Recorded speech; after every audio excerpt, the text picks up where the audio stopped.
Hey, what's up, YouTube?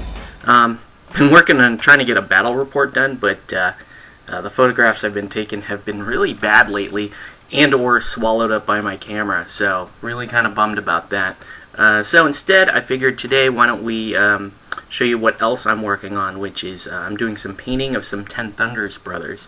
And the topic kind of came up with a few people that have seen my 10 Thunders. They wanted to know how I paint yellow. And so I wanted to show you a couple of different yellows. Like this is the simpler yellow, like the blonde on this Sword Vic here, is what I call a dirty yellow, which is really just a golden, kind of a golden yellow, and then like a wash of like a sepia wash, and then a highlight. So dirty yellow is easier to do.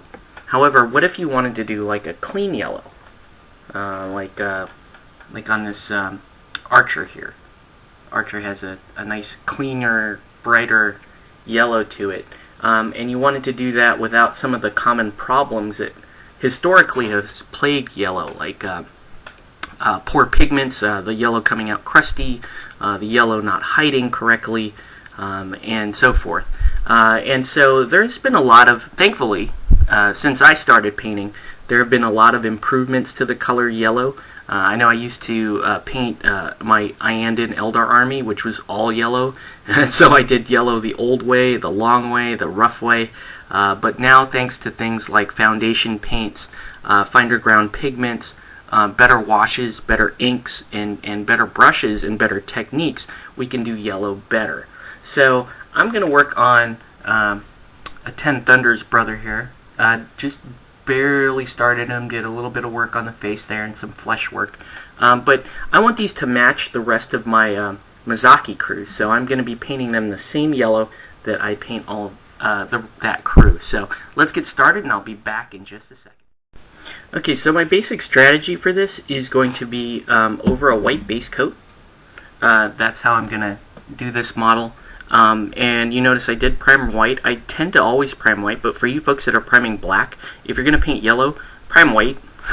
If yellow is the primary color on your miniature, prime white, because it's going to make this whole process a little easier. So I'm going to start off with an undercoat of this yellow ochre. As you can see, this is a color that I rely on heavily in my painting style.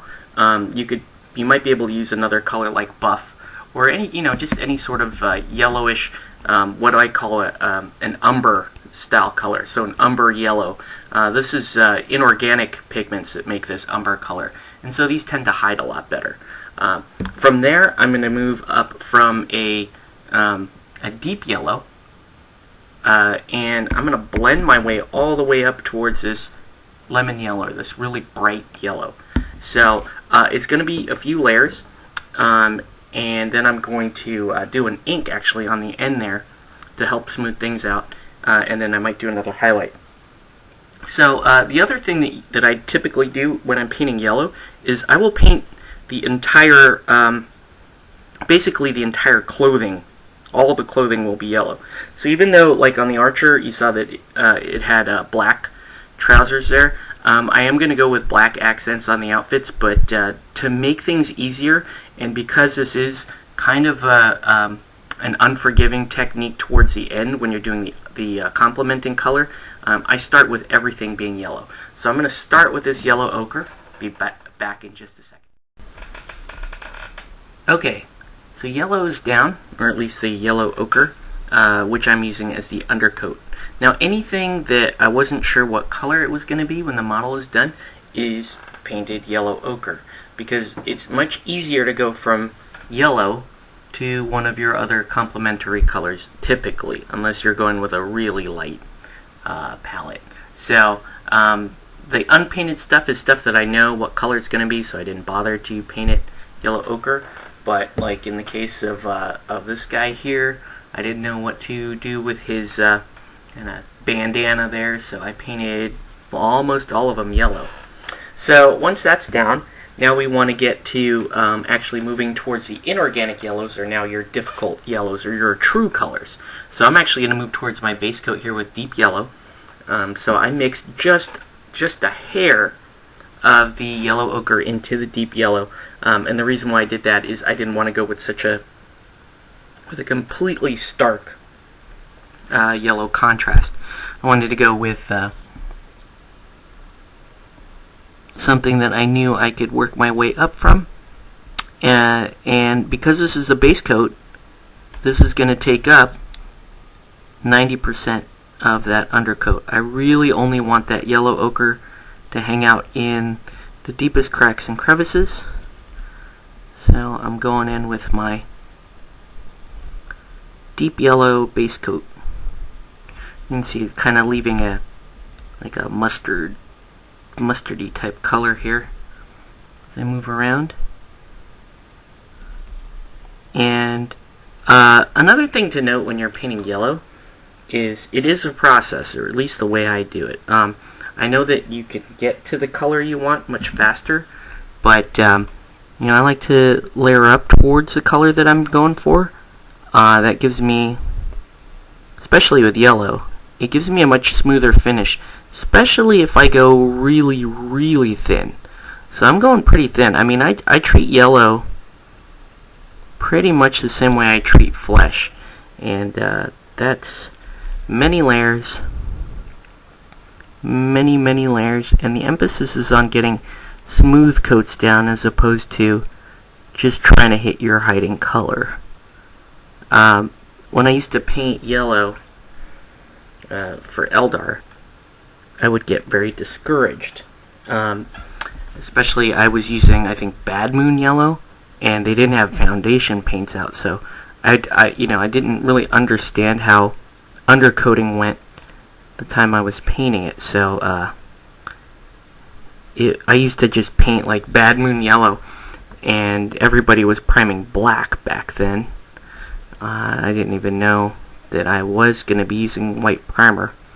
That army is actually what turned me into a white primer guy, because you just get used to it.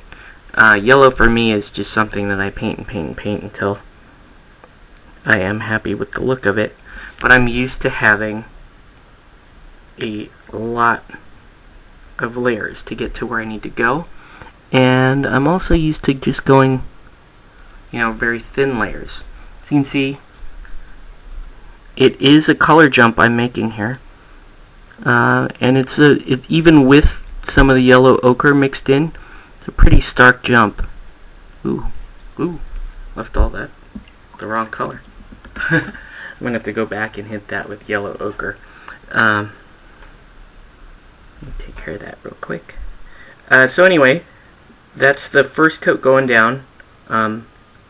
I'll be right back to show you what it looks like. Okay, so went ahead and put that deep yellow down.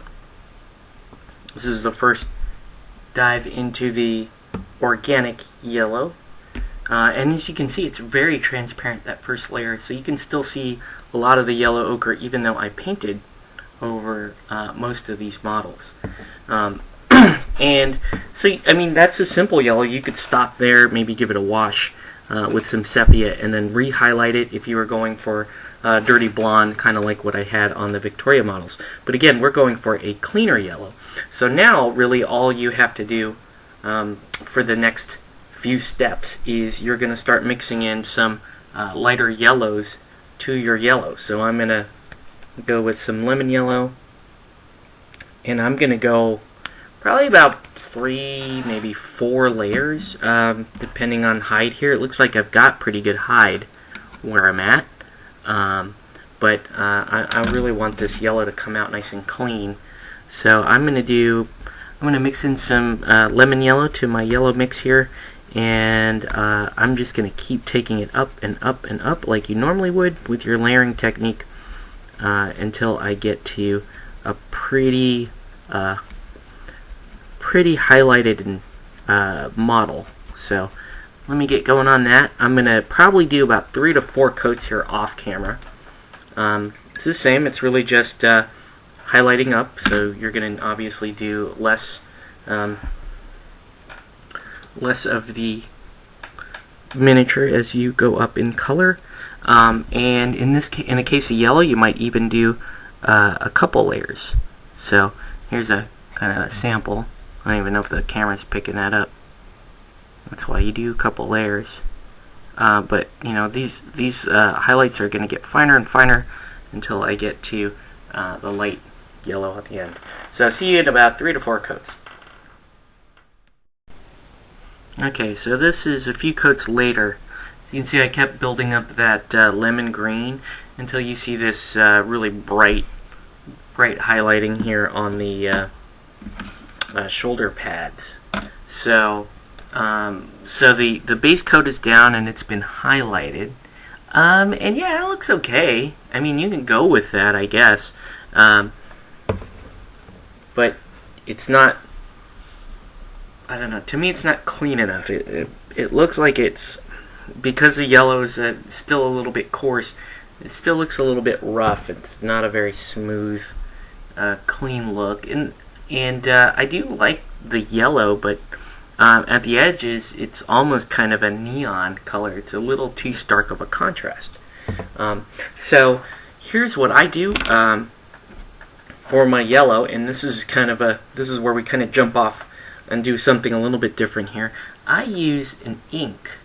This is a really old friend of mine, GW yellow ink, and this is, if you old-time painters will know that the inks that were, the old GW inks were fantastic, particularly the chestnut, and then this guy was one of my favorites as well. And I'm going to use the ink to smooth everything down, and that's really going to cut into the stark contrasts of the models. And it's going to bring that yellow back down to a smooth, softer yellow as opposed to the kind of semi-neon yellow I've got going on here. So you can use the ink straight, or you can thin it a little bit. I tend to thin mine just a hair when I'm doing this. But the one thing to note is when you do your ink, it's going to take a while to dry. That's one. The other thing is you are kind of adding some gloss to the miniature, so be aware of that. The miniature is going to appear a bit glossy when you're done. Obviously you're going to want to matte coat that when you're finished, so now's the point where I go through the model and I decide what I want to keep yellow and what will not be yellow. So if I'm staying with the same general scheme here as, say, the Archer, then I've got to put some like dark gray or charcoal into this mix. And so I think as cool as the yellow looks on the pants, I'm going to take the pants down to that charcoal. I'm going to leave most of this upper part yellow on this model, and then I'm going to make the same types of decisions on the other model. And the reason why I'm doing that now before I put the ink on is because after I put the ink on, like I said, the surface gets a little bit smooth. You may not want to paint and layer up off of that smoother surface. So let me put the ink on and I'll show you what that looks like. Okay, so I put the yellow ink down on the top half of this model, and you can see it's not on the bottom half of this model because I'm going to be painting the bottom half kind of that dark charcoal gray. But I wanted to stop here and show you this step mainly because I want to show you the difference between the inked area up top and the uninked area down here. So you can see the uninked area looks very kind of neon and looks a little dry. Just looks kind of, I mean, even with the very thin number of layers I did on it, it doesn't look very strong, whereas the top layer of the model really has still has the transition, but now it's kind of a softer, kind of a honey yellow color, and that's what I was going for. The drawback obviously is that this is a bit shinier than the rest of the model, but I should be able to blend it, and especially with the stark contrast that we're going to get with the dark color and the blue face here, you should have a pretty stark looking model with the yellow. I'll show you the other ones real quick. So I'm going to stick with that kind of motif, black pants and yellow kind of tops here on the model. Again, you know, you can see the striations, you can see the highlighting. The ink, all it really did was kind of soften things up and give some shadow where the model needed to keep its shadow. So that's actually, that and the flesh are some of the harder parts of doing these 10 Thunders models. and the Ten Thunders brothers, although they're not, their cards are outcasts, they are part of that faction, I guess, and so I'm going to paint these along with the rest of the Misaki crew to match. So anyway, I will finish painting these models and show you what the finished product looks like. So see you in a bit. Okay, just barely finished these three right now. They're still drying, can't really touch them. But as you can see, I finished the model, used the black, that kind of charcoal gray as the primary accent color. Yeah, ultimately just wanted to show you the yellow and how I get at that yellow. Overall, pretty pleased with the models. There's still some stuff I could do, like the detail on some of the detail on the big guy here. And yeah, I mean, they do match with the rest of the Misaki crew, so that should be cool. Have some other projects here on my table I was working on, like this. Ooh, can't really see her. Hey, scoot over. This is a witchling handler that I did for a friend of mine. Going with a darker palette recently, just because I'm not painting too many brightly colored things other than these Ten Thunders brothers. But yeah, just wanted to show you guys how I do the yellow. Overall, I think it does lead to a much cleaner looking yellow, a bright yellow. It's a very vibrant yellow. It's a very warm yellow too. So that's it for this video. Hope you guys enjoyed the process of doing yellow. Didn't really do a lot of painting on camera, and that was on purpose because I didn't really want to do too much there. On the club side, things are going well. We've got our end of year campaign, and the factions are all fighting for other territories, and we will have a tournament December 8th. This is at JJ's Game Lounge up in Northridge. So you may want to check that out. You can find out more about that on our Facebook groups, SoCal Malifaux, or our website, SoCalMalifaux.com. Just some other things here towards the end. Working on I painted another fixed crew. I don't know why. Just did. But anyway, haven't done a painting video in a while, and I have still been painting, so just wanted to get you guys caught up. So thank you for watching, and I'll catch you on the next one.